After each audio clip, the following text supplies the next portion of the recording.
Nathan, akala ko ba mahal mo ako? Nangako ka sa akin na ako lang babae mamahalin mo. Pero ano tong nakita ko? Ipaliwanag mo ito sa akin. Yung totoo, Nathan. Jenny, hindi ba sinabi ko naman sa'yo noon na isang papapanggap lamang ang gagawin natin para hindi matuloy ang binabalak ni ma'am na ipakasal ako sa ibang babae? Pero natagpuan ko ng totoong pag-ibig, kaya tigilan natin to.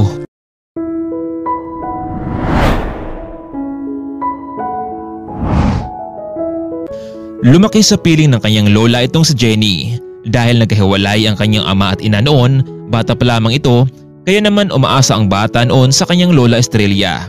Ito ang nagpapaaral sa kanya mula elementarya, high school hanggang makapasok ito sa vocational school. Gustuhin naman ni Jenny noon na makapasok sa kolehiyo at makamit ang kanyang propesyon bilang isang flight attendant, ngunit tila hanggang pangarap lamang ang lahat. Kaya naman kumuha na lamang ito ng vocational course dahil gusto niya agad makatulong sa kanyang lola Estrella. Masakit mang isipin pero mula noong naghiwalay ang kanyang mga magulang ni minsan ay hindi siya dinadalaw ng mga ito sa poder ng kanyang lola. Kaya naman hindi may iwasang magtanim siya ng sama ng loob itong si Jenny sa magulang. Pasensya ka na, apo. Ito lang ang kaya kong ibigay sa'yo. Lola, ang lahat ng sakripisyo niyo para sa akin ay sapat na.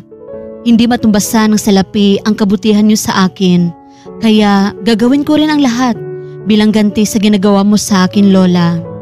Maraming salamat, apo. Pero matanda na ako, apo. Ang malaga sa akin, makatulong sa iyo. Nagtitinda lamang ng kakanin itong si Estrella. Katuwang si Jenny kapag wala itong pasok sa paaralan. Sa kabila man ng kahirapan na hindi sumuko ang maglola, na isang araw ay ginhawa rin ang kanilang buhay. Tuloy na ring nakapagtapos itong si Jenny sa vocational school at may bagong yugto na naman ng buhay ang kanyang harapin. Nakapagdesisyon itong si Jenny na magtungo sa syudad para kahit papaano ay makahanap na rin ng trabaho para suportahan ang kanyang lola Estrella sa gastusin at ilang maintenance na gamot na para sa matanda. Mabuti na lang at nakasabay niya sa bus ang isang babaeng patungo rin sa syudad para mamasukan bilang isang kasambahay. Iha, ayos ka lang ba? Mukhang kinakabahan ka. Saan ba ang tungo mo ngayon? Sa syudad po, ma'am. Maghahanap ng trabaho pero hindi ko alam kung paano magsimula eh. Iha, anong degree ba ang natapos mo? Vocational lang po, ma'am. Nag-aaral akong magluto. Naku, huwag mong ibaba ang sarili mo kahit tagaluto ka lang.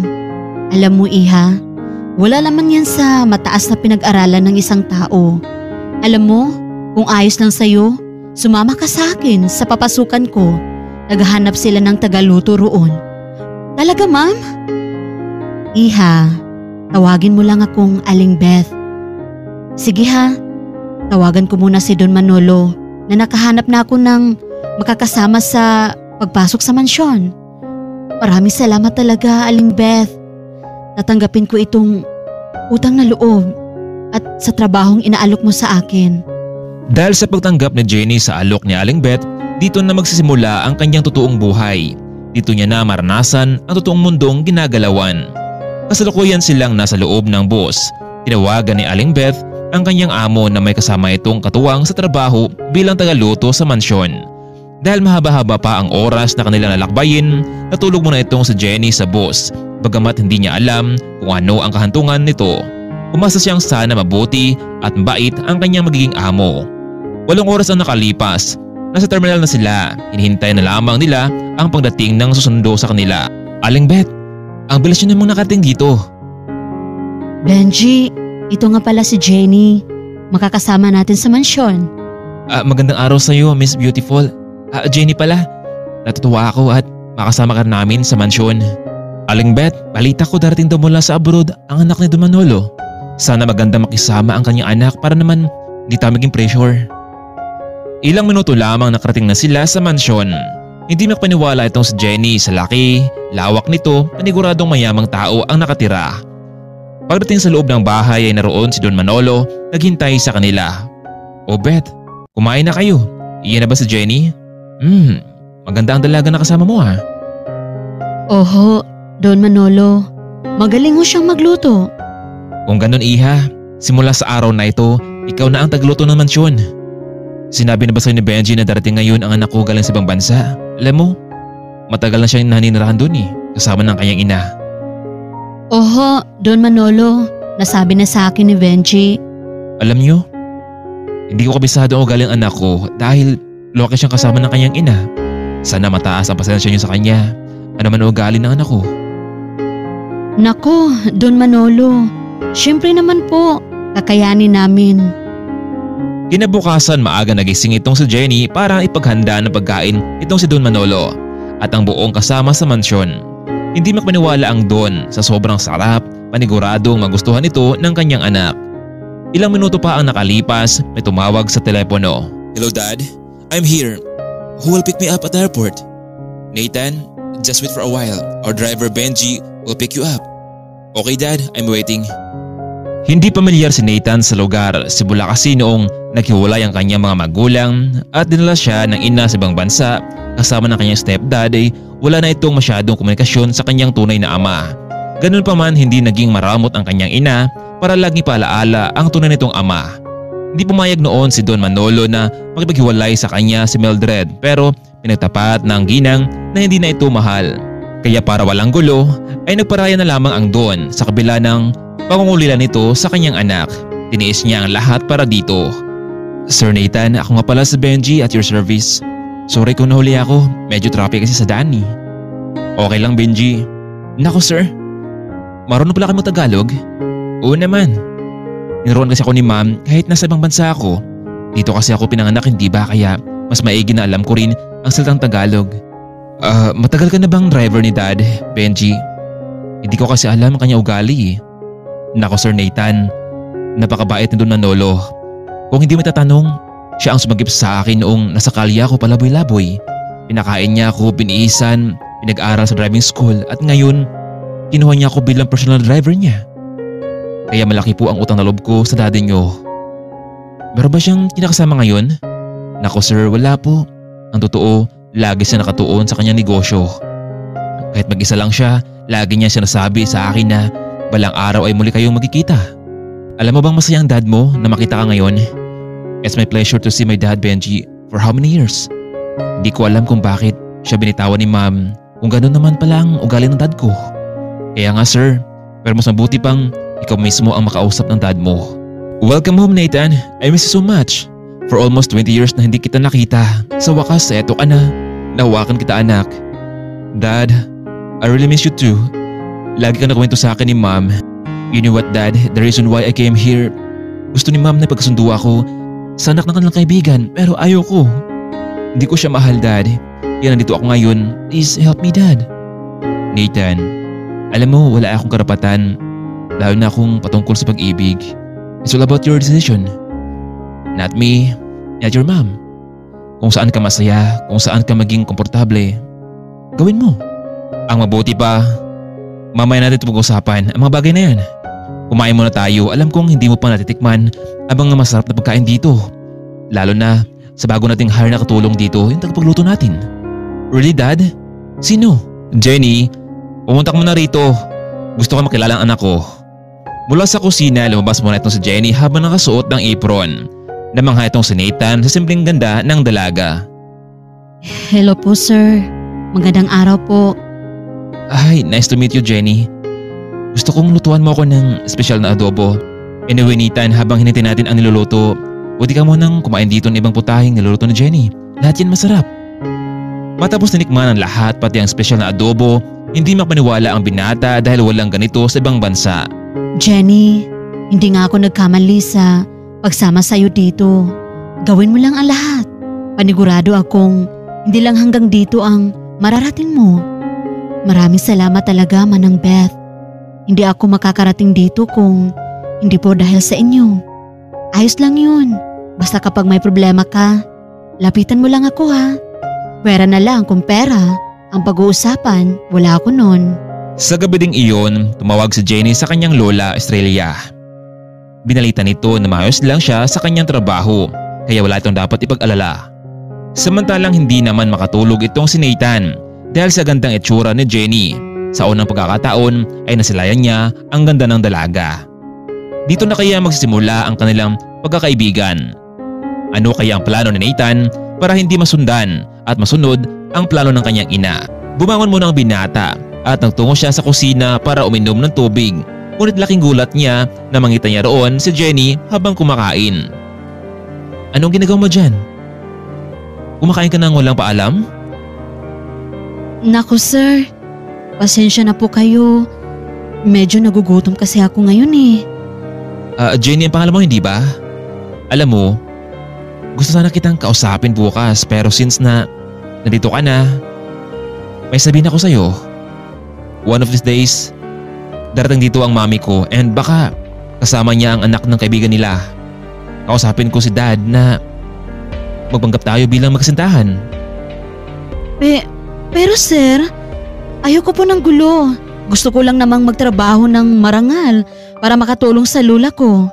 Sige na Jenny, kahit tudublihin ko pa ang sahod mo dito, ayoko lamang makatuluyan ang babaeng iyon. Gusto ko sa babae yung ako mismo yung nakagusto.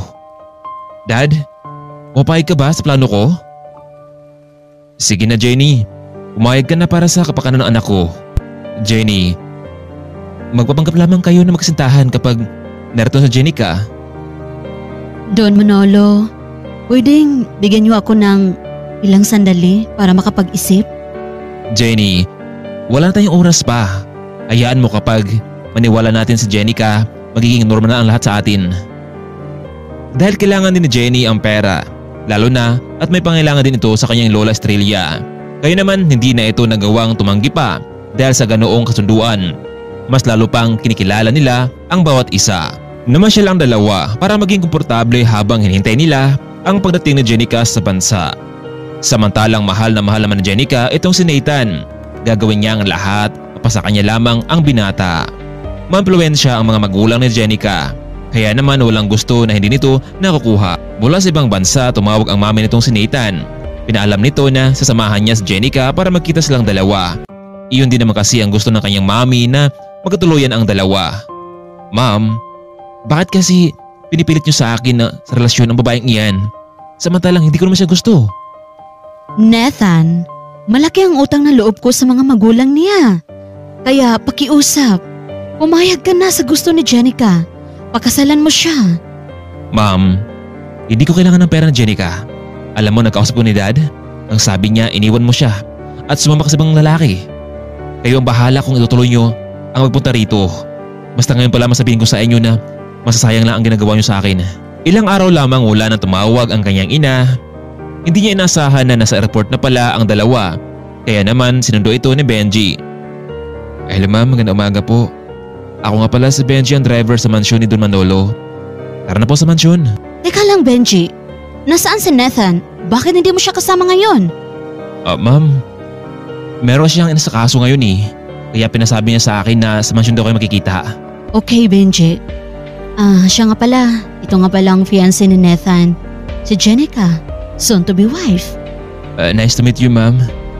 Umalis na mga ito sina Benji pabalik sa mansyon. Tita, I'm excited na makita si Nathan. Ganun ba talaga kapag in love ka sa isang tao, gagawin mo ang lahat? Ganun nga, Jenica. Pero don't worry, I help you para mapasayo na si Nathan ng buong buo. Nakarating na sila sa mansyon, agad bumungad sa kanila itong si Don Manolo. Welcome back Mildred, hanggang ngayon talaga ay maganda ka pa rin. Nasaan si Nathan? Gusto namin siyang makausap. By the way Manolo, ito nga pala si Jenica. Siya ang magiging fiancé ng anak natin. Mildred, bakit mo naman kasi pinipilit ang isang bagay na hindi naman gusto ni Nathan? Manolo, wala kang alam. Ako ang mas nakakaalam para sa kabutihan ng anak ko. Ganyan na ba talaga kataas ng pride mo? Mildred, hindi maging ganito si Nathan kung hindi dahil sa'yo. Kaya ko naman kayong buhayin, hindi ba? Pero nagpumilot ka pa rin na umalis kasama ng lalaki mo. Manolo, wag na nating balikan pa ang mga nakaraan. Mag-move on na tayo. Mildred, naka-move on na ako, Mildred. Hindi ko lang kasi matanggap na pati ang sariling desisyon ng anak natin ay ikokontrol mo. Bakit Manolo? Nasaan ka ba? Ako ang nagpalaki sa kanya, kaya ako ang mas may karapatan sa anak ko. Maya-maya pa bigla na lamang nagsalita itong si Nathan. Ma'am, stop. Dad, pwede po bang iwan niyo muna kami? Mag-usap lang kami tatlo. Mabuti pa nga iho. Paalisin mo yung tatay mo. Huwag kayong mag-alala dahil sa hotel naman kami tutuloy ni Jenica. Ilang minuto pa ay bigla na lamang lumapit ang dalaga at niyakap na mahigpit itong si Nathan. Honey, I miss you so much. Siya nga pala, nakausap ko na mga parents ko at pumapayag na silang may kasal tayo ng madaling panahon. Jenica, baka nabibigla ka lang. No, Nathan. Gagawin ko ang lahat para sa'yo. Jenica, ang totoo, maraming mga klase natin noon na may gusto sa'yo. Pasensya ka na pero may girlfriend na ako. Anak, anong pinagsasabi mo? Yes ma'am, may girlfriend na ako. Jenny, halika dito. Ma'am, Jenica, this is Jenny, my girlfriend, and so honored to be my wife. No! No, Nathan! Hindi ito maaari. Pero ito ang totoo, Jenica. Tanggapin mo ang lahat na hindi kita mahal. Mahal ko si Jenny, siya ang babaeng dadalhin ko sa altar. Anak, at saang lupalop mo naman nakita ang babaeng ito? Ma'am, kahit saan siya galing, wala akong pakialam doon. Ang malaga sa akin ngayon ay mahal niya ako at mahal ko rin siya. Nathan, hindi ako papayag na mapunta ka sa babaeng iyan. Tita, anong ibig sabihin nito? Diba, nangako ka sa akin na sa pagdating natin dito, magiging maayos na ang lahat. Pero ganun pa rin. Nathan, magsisisi ka kapag pinagpatuloy mo yung kahibangan mo. Ma'am, I'm sorry. Kaya ang mas mabuti nga ay bumalik muna kayo ni Jenica sa ibang bansa. Sa mga oras na iyon dahil sa sobrang pagkahiya nitong si Jenica, agad itong nag-book ng hotel. Benji, may malapit bang ditong hotel? Pwede mo ba akong samahan kahit sandali lang? Hindi ko na kayang makita ang sarili ko sa harapan ni Nathan. Dahil na rin sa utos ng Don, sinamahan ni Benji itong si Jenica para ihatid sa isang hotel. Naku ma'am, ganun pala ang pakiramdam mo kapag nagmahal ka ng isang tao, no? Masakit pala. Bakit, Benji? Hindi mo pa ba naranasan kung paano magmahal? Naku ma'am, Jenica, pag-ibig? Para lang yan sa mga taong malakas ang loob. Mas mabuti nga sigurong single na lang ako kaysa naman sa masaktan pa ako. Pero kung dumating man ang panahon na yon, bakit hindi? Hindi matanggap ni Mildred na tinanggihan siya ni Nathan ang alok nito na pagpapakasal kay Jenica sa kanya. Gagawa siya ng paraan para masira ang relasyon ng dalawa. Hindi rin ito nagtagal sa mansyon. Sumunod na lamang ito sa hotel kung saan naroon itong si Jenica. Magbabago pa kaya ang pagtingin ni Jenica sa lalaking mahal nito? Babalik na lang ba ito sa ibang bansa at hayaan na lamang si Nathan na maging masaya sa piling ng ibang babae? Nagpatid siya kay Benji sa hotel kung saan siya pwedeng magstay. Pagdating sa hotel matapos niyang magbayad ng kwarto sa loob ng isang linggo ay dumiretso na ito sa isang bar. Mabuti na lang at sa mga oras ding iyon ay naroon pa rin si Benji. Paalis na sana ito pero bigla niyang niyaya samahan siya na kahit saglit lang. Gusto lamang niyang may makausap dahil hindi niya alam at kabisado ang lugar na iyon. Naku ma'am, pwede naman po kitang samahan pero bawal sa akin uminom habang nasa duty pa po ako. Benji, samahan mo lang naman ako. Gusto ko lang na may makausap. Marahil mga isang linggo lang ang itatagal ko dito. Kapag hindi ko pa rin makukuha si Nathan, babalik na ako sa ibang bansa. Siguro nga hindi kami para sa isa't isa. Samantalang kinabahan naman itong si Jenny dahil alam niyang hindi pumayag ang ina nito sa kanilang relasyon kahit na ang totoo ay pagpapanggap lamang ang kanilang ginawa. Araw-araw palagi magkasama ang dalawa, pinakita nila na totoo talaga ang kanilang relasyon sa harapan ng kanyang ina. Matapos namang sinamahan ni Benji itong si Jenica noong nakaraang mga araw, tila ba laging pumapasok sa kanyang isipan ang dalaga. Inamin niyang ito ang unang pagkakataon na hindi niya may paliwanag ang naramdaman niya. Hanggang sa tuloy na ngang bumalik si Jenica sa ibang bansa pero bago pa man nangyari iyon ay naglabas ng naramdaman itong si Benji sa dalaga. Ma'am Jenica, alam kong bakit na yung huling pagkikita nating dalawa. Gusto ko lamang sanang ipaalam sa inyo na may gusto ako sa iyo. Alam ko nakatawa to dahil sino ba naman ako para magkaroon ng pagtingin sa iyo. Sige na Ma'am Jenica, alis na rin ako. Baka mahuli ka pa sa flight mo. Benji, sandali lang. Sa isang iglap pa ay bigla na lamang lumapit si Jenica sa binata at bigla niyang hinalikan sa labi ang lalaki. Laking gulat naman ni Benji, ito kasi ang unang pagkakataon na may humalik sa kanya. Salamat, Benji. At mayroon pa na talagang nagkagusto sa akin. Hayaan mo, malay natin. Isang araw makabalik ako dito para hanapin ang totoong nagmamahal sa akin. Matapos ng isang linggong panatili ni Jenica ay muli na rin itong bumalik sa abroad kasama ni Mildred. Hindi sila nagwagi sa gusto mangyari ni Mildred sa kanyang anak. Dahil sa naging matagumpay ang naging plano ni Nathan, binigyan niya ng dobleng sahod itong si Jenny. Natuwa naman ang dalaga dahil makapagpadala na ito ng pera sa kanyang lolang si Estrella. Lola, sa wakas, makapagpadala na rin ako sa inyo. Maraming salamat, Jenny. Pero wag muna akong alalahanin pa. Ipunin mo na lamang ang perang kinikita mo. Lola, wala nang iba pang mas malaga sa akin ngayon, kundi kayo. Jenny, kumusta naman ang pinapasukan mo? Maayos ba ang trato nila sa'yo? Mabuti naman po, Lola. Sa katunayan, mabait po ang naging amo ko dito. Basta Jenny ha, lagi kang mag-iingat dyan. Matapos ng ilang linggo mula na umalis sina Mildred at Jenica, bumalik na rin sa dati nilang napagkasunduan itong sina Jenny at Nathan.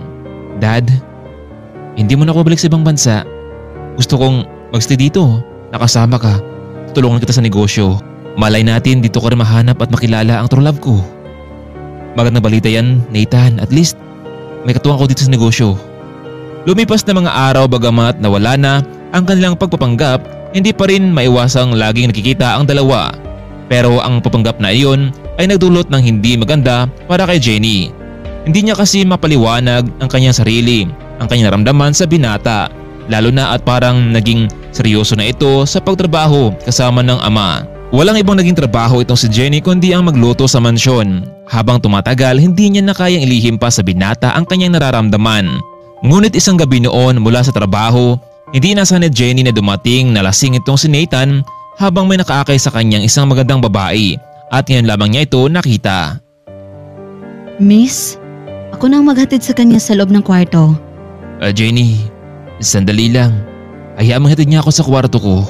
Hindi na lamang napagsalita itong si Jenny pero sa loob-loob nito ay gusto niyang umiyak. Nasa loob ng kwarto ang babaeng tumulong sa kanya ngunit ilang oras na ang nakalipas ay hindi pa rin ito lumabas ng kwarto. Masama ang pag-iisip nito pero baka may nangyari sa kanilang dalawa sa loob. Kumatok itong si Jenny para dalhan ng pagkain sana itong si Nathan pero walang nagbukas ng pinto. Kaya naman napilitan siyang buksan ang pinto dahil nag-alala ito sa kanyang amo. Jenny, anong ginagawa mo dito? Nakita mo naman hindi ba na nakalak ang pinto? Lumabas ka.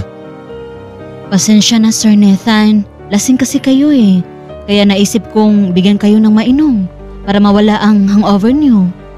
Maya-maya pa bigla na lamang nagsalita ang babae. Babe, sino siya? Bakit agad-agad siyang pumapasok sa pinto mo? Hindi ba siya nahiya sa amo niya? Jenny, please. Get out of this room right now.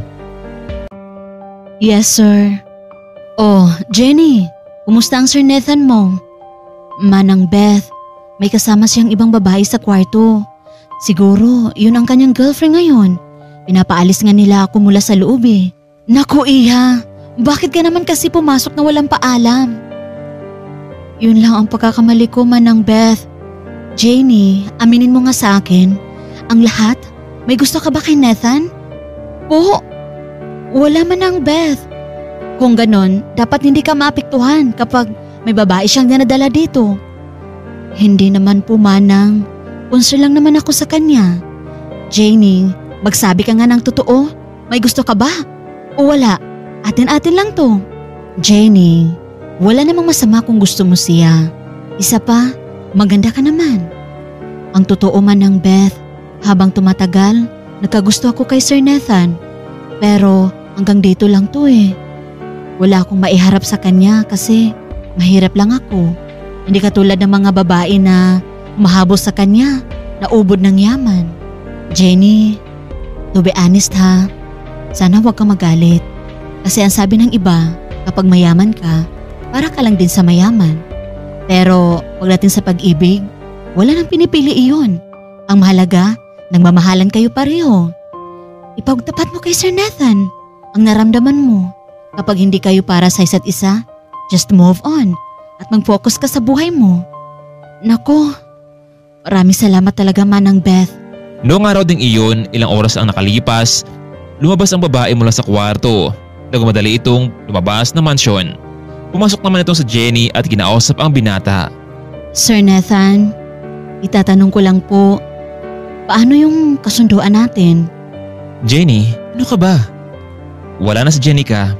Tapos na yung napagsunduan natin. Hindi ba binayaran na kita? Yung mga ginagawa natin noon na magkasama tayo, part lang yun ng plano natin.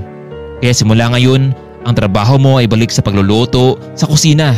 Maliwanag ba, Jenny? Huwag mo nang pakilaman ang buhay ko.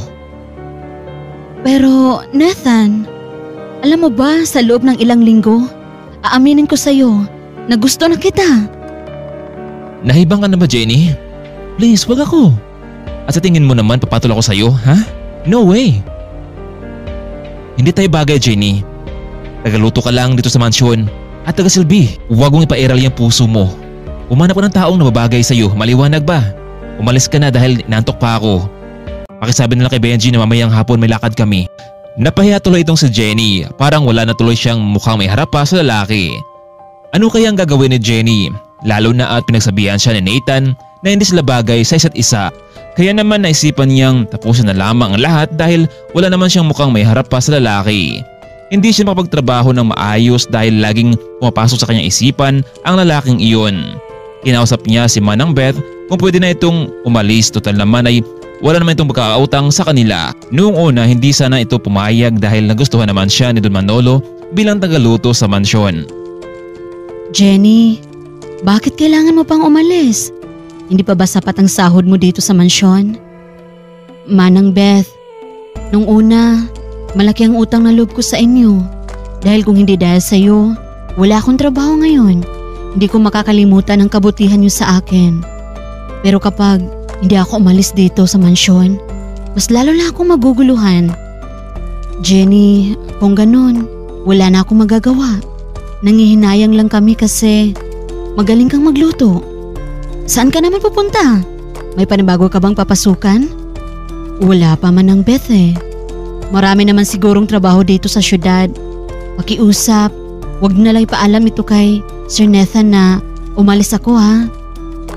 Sige, kung yan ang gusto mo Jenny, balitaan mo lang ako kapag nakapasok ka na. Kinabukasan dahil umalis itong sina Nathan at Don Manolo, yun na rin ang tamang pagkakataon para umalis itong si Jenny. Kasalukuyan na itong naglalakad. Bitbit nito ang ilang mga gamit pero sa daan pa lamang ay nakasalubong niya itong si Benji. Kaya naman ay hinintuan niya ito. Jenny, saan ka pupunta? Bakit madala ka mga gamit? Benji, pwede bang huwag mo itong ipaalam kay Sir Nathan? Pero nakakasiguro naman akong hindi niya ako hanapin eh. Ihatid na kita Jenny sa terminal ng bus. Okay lang ba? Oo naman, bakit hindi? Hay, ganun talaga no? Malaki talaga ang kaibahan kapag puso na yung nagdidikta. Anong ibig mo sabihin Jenny? Jenny, alam ko naman kung bakit ka aalis eh. Iniwasan mo si Nathan hindi ba? Alam mo, pares tayo eh. Alam mo bang may gusto rin ako kay Jenny ka noon pero as usual, hindi kami bagay. Jenny, babalik ka na ba sa probinsya nyo? Hindi ko pa alam Benji. Gusto ko pang magtrabaho, mag-ipon para sa buhay namin ng lola ko. Benji, baka may kilala kang mapapasokang trabaho. Nako Jenny, sakto dahil yung isang restaurant na palagi ko kinakainan, naghanap silang tagaluto at kapag napatunayan na magaling ka doon, nako siguradong malaking incentives yun. Nako, Benji, kung ganun, pwede mo ba akong dalhin doon? Basta, pakiusap ko lang sa'yo na huwag mo ipaalam sa kanya na nandito ako sa syudad ha. Oo naman Jenny, maasahan mo ako. Dahil sa nakapagtapos naman ng vocational bilang tagaluto itong si Jenny ay natanggap din siya sa trabaho. Sa simula ay medyo nangapapa ang dalaga sa restaurant na kanyang pinapasukan.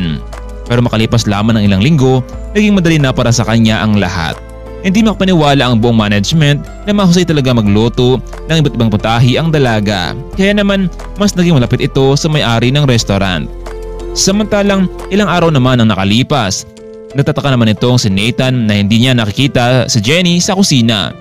Kaya naman ay naitanong niya ito kay Manang Beth kung nasaan ang dalaga. Manang Bet, bakit hindi niyo agad sinabi sa akin to? Alam ba to ni Dad? Nathan, sinabi ko lang sa daddy niyo. Pero hindi ko naman mapigilan ang gusto ni Jenny. Hindi niya kayang makita ka dahil sa sobrang pagkahiyan nito. Sa bagay, tama lang naman sa kanya yun eh. Matuto siyang lumugar. Isa pa, hindi ko siya gusto. Kaya mabuti na rin yung umalis siya dito. Pero sa loob-loob ng binata ay may kakaiba siyang naramdaman na hindi niya may palawanag. Lumipas ng ilang buwan. Mas naging kilala at sikat itong si Jenny sa naturang restaurant.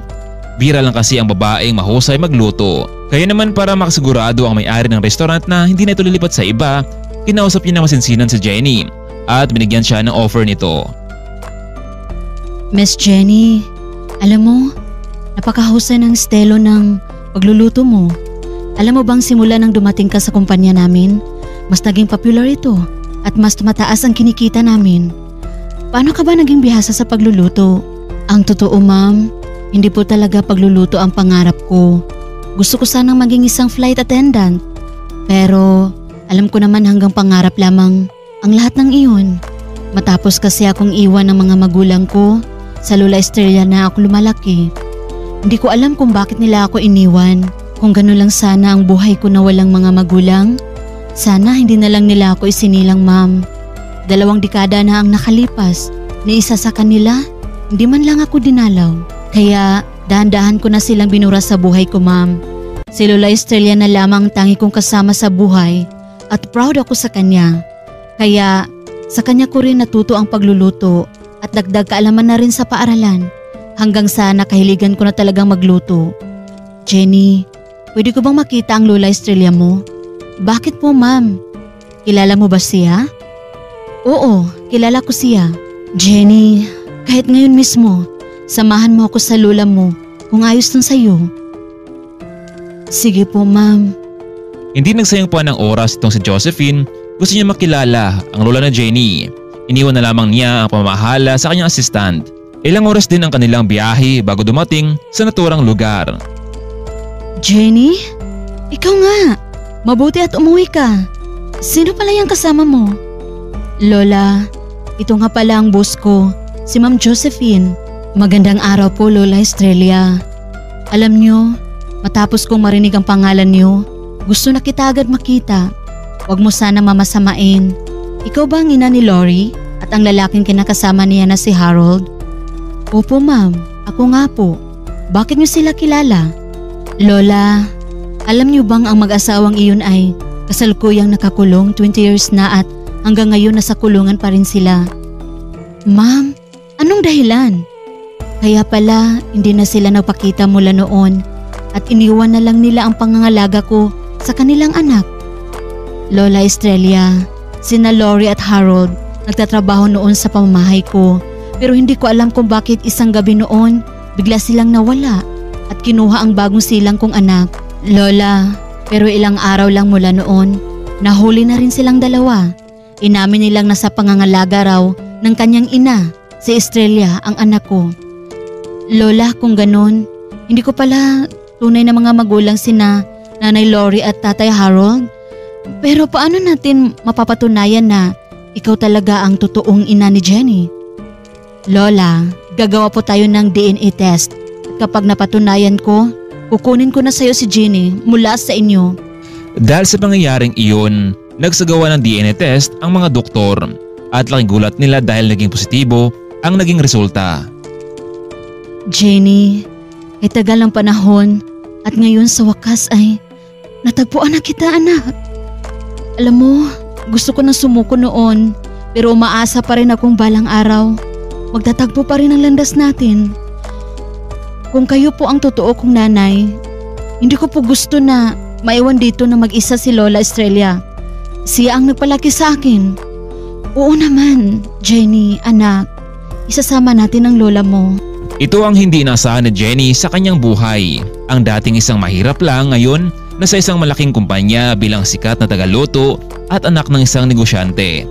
Nakapagdesisyon itong si Jenny na tumira na lamang sa kanyang ina kasama ng kanyang Lola Estrella. Isang malaking salo-salo ang inihanda ni Josephine. Inanyayahan nito ang ilang mga sikat na negosyante. Hindi naman inasahan ni Jenny na kasama sa nimitahan ang kanyang ina, ang negosyanteng sina Don Manolo at Nathan. Kinabahan siyang magpakita sa mga ito dahil sa mga sinabi nito sa kanya noon. Pero nilakasan niya ang kanyang loob dahil kahit mahirap man o mayaman man ay isang tao na dapat pa ring respetuhin. Ipinakilala ni Josephine ang kanyang anak sa lahat. Laking gulat naman ni Nathan kung sino ang magandang babae na nasa kanyang harapan ngayon at kamukha ito at pamilyar sa kanya. Si Jenny ang babaeng tagaluto at tagasilbi sa kanila noon sa mansyon.